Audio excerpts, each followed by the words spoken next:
Democrats can't seem to figure out why folks aren't buying what they're selling. But former vice presidential candidate Tim Walz, he thinks he has it figured out.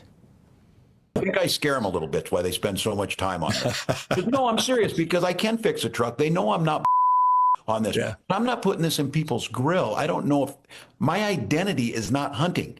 My identity is not football coaching. My identity is not, a beard and a truck. I like all those things. But how did we get to this where, have they figured it out that the identity piece of this is more important than the actual substance behind it? That is so rich.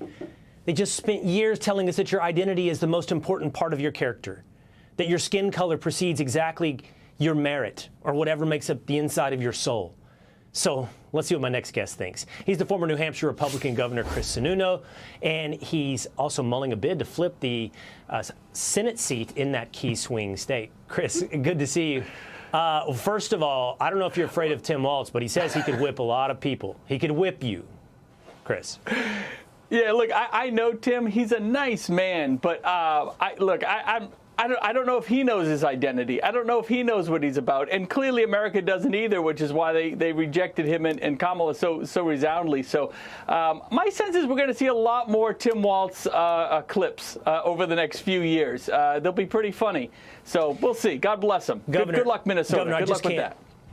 I just can't believe, though, Governor, that he has the audacity to bring up identity politics after the Democratic Party. And, by the way, that ticket of Harris Walz drove identity politics to the top of the mountain until it eventually fell. And, by the way, here's how it felt. Look at this NBC poll, Governor. I think it was Tim Walz that said, you ain't woke enough, right? Yeah. You were never woke enough for those guys. It was crazy. Yeah. Well, look at the effect, though. Look at this NBC poll. There's a plus 41 net positive margin for white men when it comes to Donald Trump. But when it comes to white college-educated women, it's a negative 38. In fact, when you break this down every step of the way, the one demographic that is embracing DEI, embracing the Democratic Party, is white college-educated women.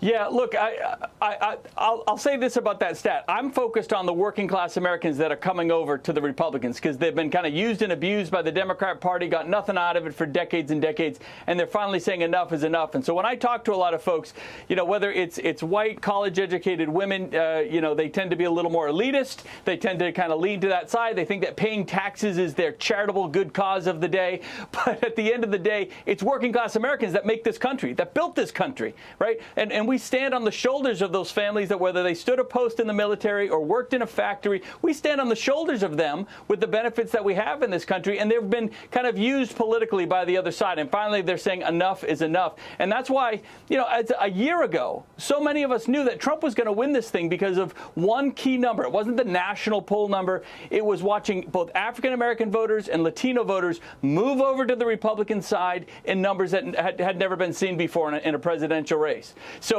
why is Trump doing the tariff stuff? Because he's supporting long-term, rebuilding America, manufacturing in America. He doesn't want this country to be a country of just service operators and information, right? We have to be a country that builds stuff. That's what we do best. That's where our innovation is. And politically, that's where we're going to help ourselves. So going back to your original question, the Democrat Party is running around in circles, yelling at themselves with their hair on fire. They don't know what they're about.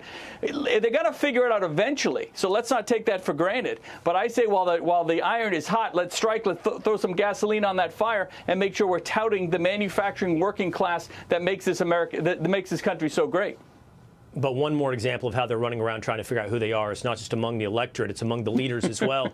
And Nancy Pelosi is sort of throwing Chuck Schumer under the bus. Watch. It's about what comes next. I myself don't give away anything for nothing. And I think that's what happened the other day.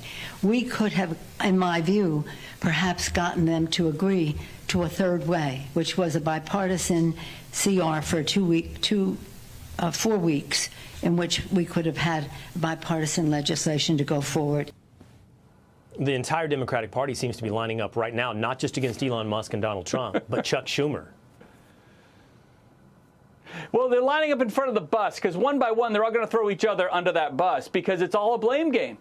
You said this, I did that. It's all just pointing fingers. And whether it's from Nancy Pelosi, Chuck Schumer, all the way down the line to AOC and go to every last member of Congress on the Democrat side, they don't know what they're about. They're going to blame each other. There's no sense of responsibility of, hey, maybe we should have listened to America. Maybe we actually should have opened our ears and got out of this bubble of Washington, D.C. and connected with voters and not taken them for granted and just drove on this ultra-progressive wing. And so now, I mean, what are they doing this week? They're literally defending getting rid of murderers and rapists, right? They're saying, no, we had to turn those planes around. That's crazy. No one in America agrees with that. They're defending getting rid of someone who promoted Hamas, a student who encouraged other students to commit violence and break the law. We're getting rid of people like that, and the Democrats are trying to support him. Good luck.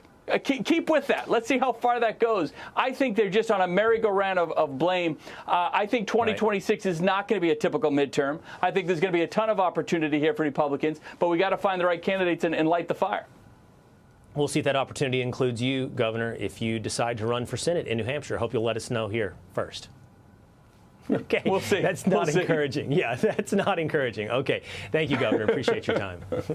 Hey, Sean Hannity here. Hey, click here to subscribe to Fox News YouTube page and catch our hottest interviews and most compelling analysis. You will not get it anywhere else.